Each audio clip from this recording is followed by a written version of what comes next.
Hello, जानकीज किचनमध्ये आपले खूप खूप स्वागत आहे. आळूच्या पानांची चिंच गूळ घालून आपल्याला भाजी करायची आहे. आपण दररोजच्या आहारात वेगवेगळ्या भाज्या वापरतो, त्यापैकी पालेभाज्या ह्या पौष्टिक असतात. आज आपण आंबट गोड अशी चिंच गूळ घालून, आळूच्या पानांची चिंच गूळ घालून अशी जी आरोग्यदायी आणि पौष्टिक भाजी आहे ती करणार आहोत.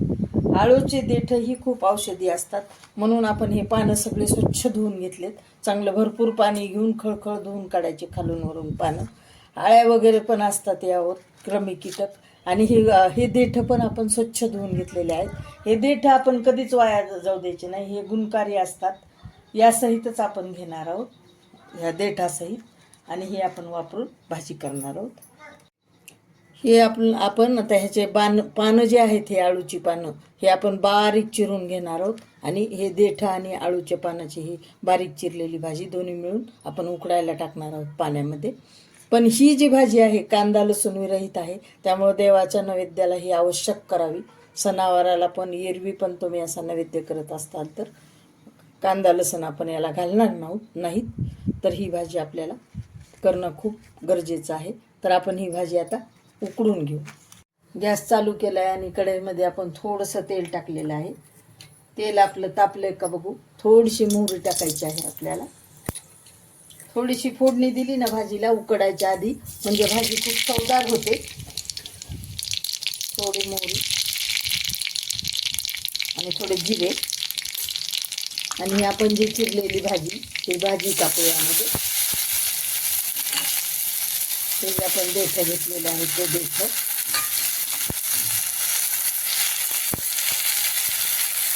याला टाकू. थोडीशी हळद आणि छान परतून घेऊ आपण याला.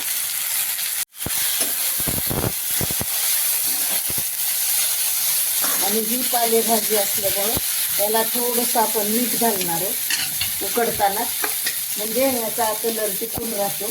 आणि आपण नंतर मागून पण थोडंसं मीठ टाकणार आहोत नंतर पण फाटल्यावर, कारण कसं त्याचे गुणधर्म आपल्याला मिळतात ना मिठाचे, म्हणून थोडं मागून पण आपण वापरणार आहोत. आधी टाकलं म्हणजे थोड्या भाज्या हिरव्या राहतात. आणि आता याला आपण टाकू पाणी आणि उकडू द्यायची आपल्याला. आता आपली ही भाजी शिजली बघा. 3-4 मिनटं शिजवली भाजी. हे देठ आपले छान मऊ झालेले आहेत, तुम्ही पाहू शकता. तेव्हा किती मऊ झाले देठ, तेव्हा सगळं बारीक झालं. तर अशी ही 2-4 मिनटात शिजणारी. जास्त शिजवल्यावर हे भाजीला कलर राहत नाही, मग कलर जातो. तर हे आपण पाणी बाजूला करून घ्यायचं आणि भाजी याच्यामध्ये राहू द्यायची. याचं पाणी काढून घ्यायचं सगळं आणि छान आपण करून घेऊ, हाटून घेऊ. बघा, आपण मीठ टाकल्यामुळे हिरवागार कलर कसा भाजीचा टिकून राहिला.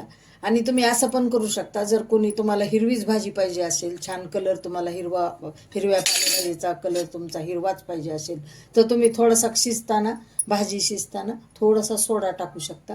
पण सोडा शरीराला चांगला नसतो, म्हणून जास्त आपण सारखा वापरत नाही. कधीतरी टाकायला हरकत नाही, मग त्यानं पण कलर छान राहतो. आता आपण याला डाळीचं पीठ टाकून घेऊ छान आणि हाटून घेऊ चांगलं. ह्याला असं एकसारखं बारीक करायचं, दोन्ही असं मिक्स करून एकसारखं करून घ्यायचं. असं छान असं जे पळीचा हा भाग आहे ना, ह्यानं असं चांगलं दाबून ही भाजी चांगली बारीक करून घ्यायची. हे भाजीचं जे आपण वरचं पाणी काढून घेतलं होतं ना, ते पाणी याच्यामध्येच टाकून देऊ. मी पळीमध्ये काढून घेतले ते पाणी, ते भाजीचं आपण काढून घेतलेलं. आणि हे छान असं मिक्स करू. आणि दुसरं पाणी आपण टाकणार आहोत अजून थोडं. हे चांगलं मिक्स करून घेतल्यावर, हे चांगलं मिक्स करून घेतलं आपण. आणि आता याला आपण गरम पाणी इकडे ठेवलेलं आहे, ते गरम पाणी याला टाकणार आहोत. बघा, आपली कशी मिक्सरमधून काढल्यासारखी भाजी झाली. किती छान भाजी शिजली आपली, आणि कलरसुद्धा जशाला तसा आपला राहिलेला आहे.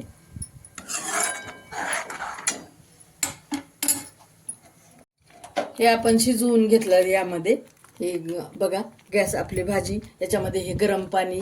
तर ह्या गरम पाण्यामध्ये चांगली हरभऱ्याची डाळ आणि शेंगदाणे आपण शिजवून घेतले छान. तर हे याच्यामध्ये टाकून देऊ.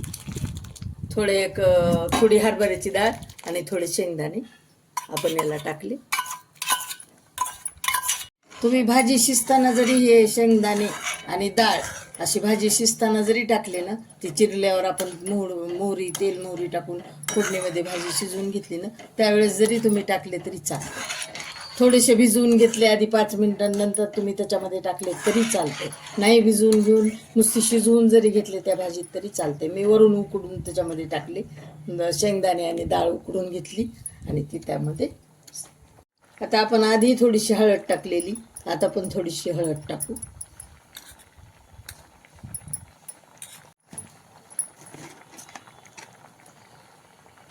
त्याला टाकू थोडंसं आपण वरून मीठ, आधी पण टाकलेलं आहे.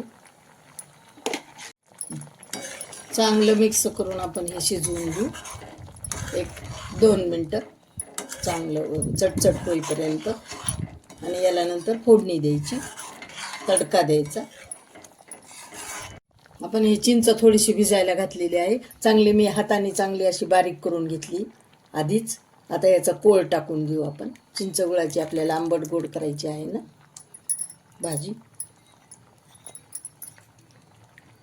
थोडीशी चिंच आणि त्या चिंच घातली म्हणून थोडासा चिंच गुळ म्हणजे गुळ घातलेला आहे, थोडं आंबट गोड छान होते ही भाजी. आता छान थोडीशी अजून एक मिनिट आपण छान उकळू देऊ चिंच गुळ घातल्यावर. आता मोठाड चांगले खलबत्त्यामध्ये मोठे मोठे शेंगदाणे मी एवढे मुठभर आपण घेतलेले आहेत, एवढे मोठाड करून.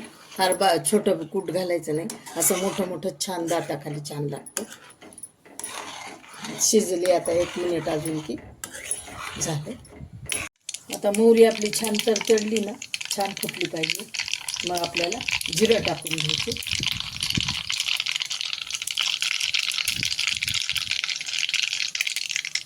जिरं, आता मिरच्या टाकायच्या छान आणि आपण असं छान हलवून घेऊ. आणि आता गॅस बंद करून टाकू, पुन्हा फार करपतात त्या मिरच्या. आणि त्यामध्ये टाकू आपण तिखट. छान तुम्हाला पाहिजे तसं तिखट तुम्ही टाकू शकता. आणि छान असा तडका द्यायचा. बघा आपला किती छान तडका बसलेला आहे भाजीचा. आणि असं मोहरीचं सगळं आपल्या पळीचं आपण हे करून घ्यायचं.